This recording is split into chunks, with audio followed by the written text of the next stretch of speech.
الرجيم بسم الله الرحمن الرحيم الحمد لله رب العالمين بارئ الخلائق أجمعين والصلاة والسلام على أشرف الأنبياء والمرسلين أبي القاسم المصطفى محمد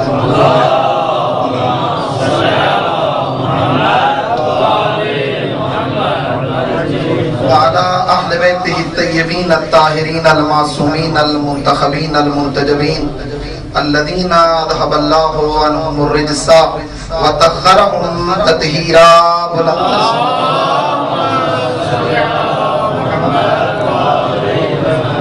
ولعنة الله على أعدائهم أجمعين من الآن إلى قيام يوم الدين. أما بعد فقد قال الله تبارك وتعالى في كتابه المجيد وفرقانه الحميد وقوله الحق وهو أصدق القائلين.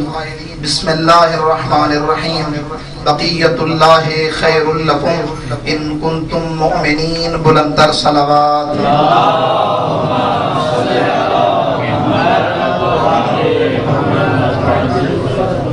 عزیزان محترم، طلاب ذی قدر و زائرین مولا علی ابن موسیٰ رضا، میں اس سے پہلے کہ مولا کی شان آپ کی خدمت میں بیان کروں، آپ تمام مومنین اور کائنات کے ذرے میں بسنے والا ہر ایک موالی علی ابن ابی طالب، اسی طرح مراجعین وزام، علماء اعلام، صالحین، بالاخص مقام معظم رہبری اور باقی تمام مومنین کی خدمت میں آج کی پرمسرت شب کے حوالے سے ہدیہ تبریک و تہنیت پیش کرتا ہوں اور خداوند کریم کی بارگاہ میں دعا ہوں کہ خالق کائنات ہمیں محمد و آل محمد کے در کا سچا نوکر بنائے. عزیزان محترم، شب ولادت باسعادت منجی عالم بشریت قطب عالم امکان مولا صاحب العصر والزمان ہے.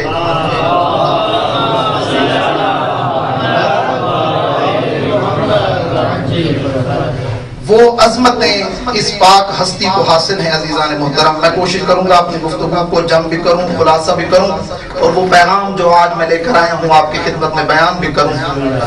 مہدی دوران اس ذات کا نام ہے جس کے بارے میں معصوم یوں فرماتے ہیں وَبِيُمْنِهِ رُزِقَ الْوَرَى وَبِوُجُودِهِ ثَبَتَتِ الْأَرْضُ وَالسَّمَاءُ. وہ ذات وَبِيُمْنِهِ رُزِقَ الْوَرَى جس امام کے صدقے کائنات کو رزق و روزی مل رہا ہے، جس امام کے صدقے کائنات کو رزق و روزی مل رہا ہے. وَبِوُجُودِهِ ثَبَتَتِ الْأَرْضُ وَالسَّمَاءُ جس پاک وجود کے ذریعے آسمان بھی قائم ہے اور زمین بھی باقی ہے. یہ زمین اس لیے تو فرمایا پیغمبر نے لولا الحجہ لساقت الارض باہلہا، اگر حجت خدا نہ ہوتی زمین اپنے اہل سمیت غرب کو تباہ ہو جاتی. عزیزان محترم، اگر آج ان سانسوں کا سلسلہ جاری ہے اور اگر آج یہ وجود باقی ہیں اور یہ عزتیں اور شرافتیں باقی ہیں، یہ سب صدقہ ہے زہرا کے لال کی نالین کا، یہ برحق کے وجود کا، جس کی عظمت کے لیے میں کہتا ہوں یہ ایک حدیث کافی ہے. مکتب اہل بیت، مذہب اہل بیت کے رئیس مولا صادق آل محمد علیہ السلام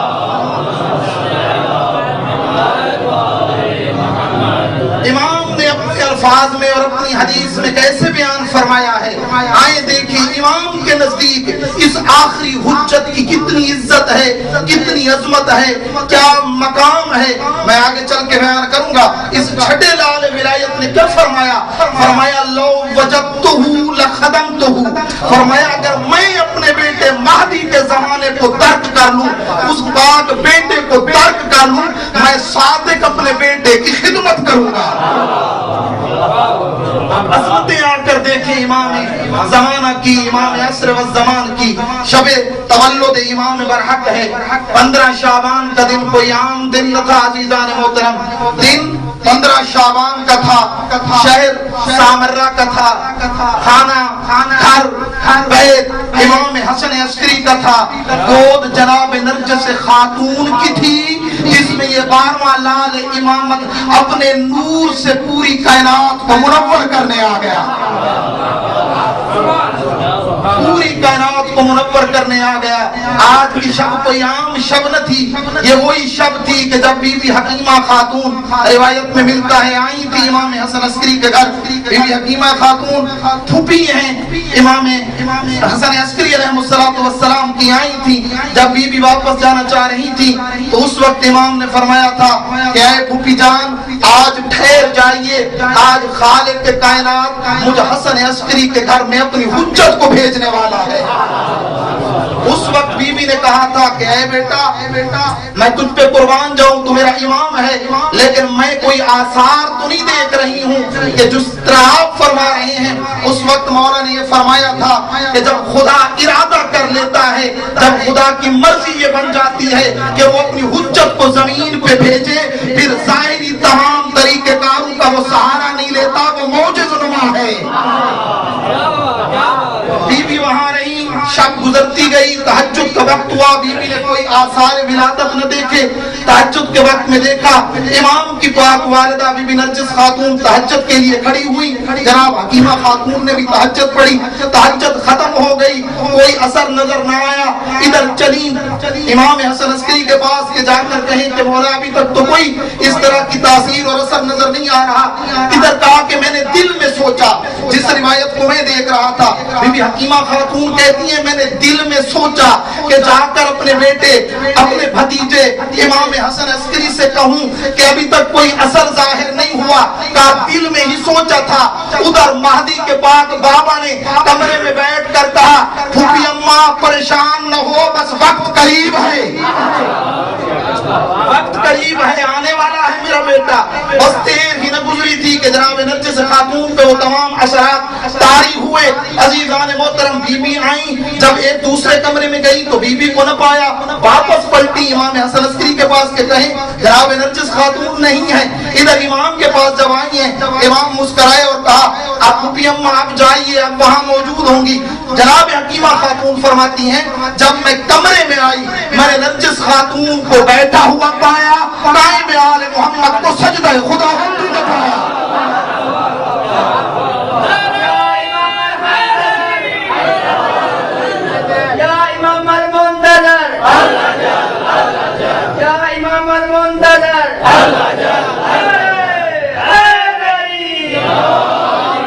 ادھر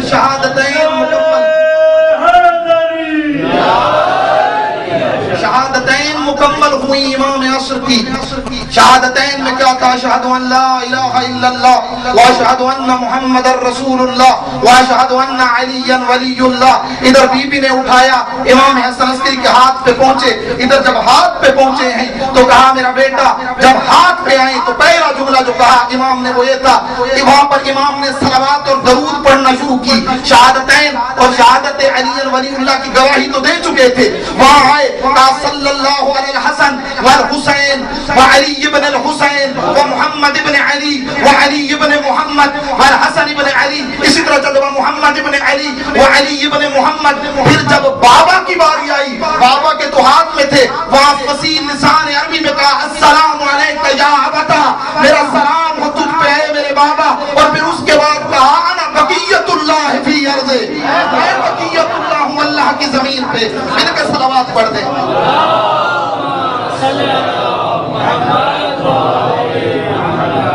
برائے تعجیل ظہور امام زمان بآواز بلند صلوات۔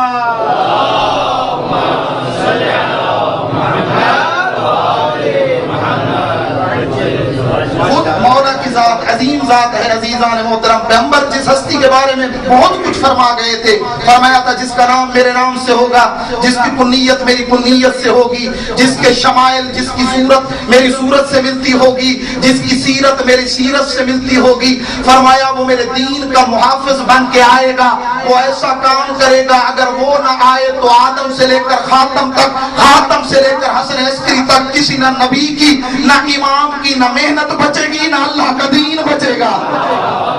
وہ آئے گا اللہ کے دین کو عدالت کے ساتھ روئے زمین کو رائج کرنے کے لیے۔ اور پھر پیغمبر نے یوں فرمایا تھا جب میرا قیام کرے گا، جب میرا مہدی آئے گا، اس کی انگشت میں جو ہوگی وہ خاتم سلیمان ہوگی، ہاتھ اور دست میں عصائے موسیٰ ہوگا، لب رخ منور پہ رخ انور پہ خال یوسف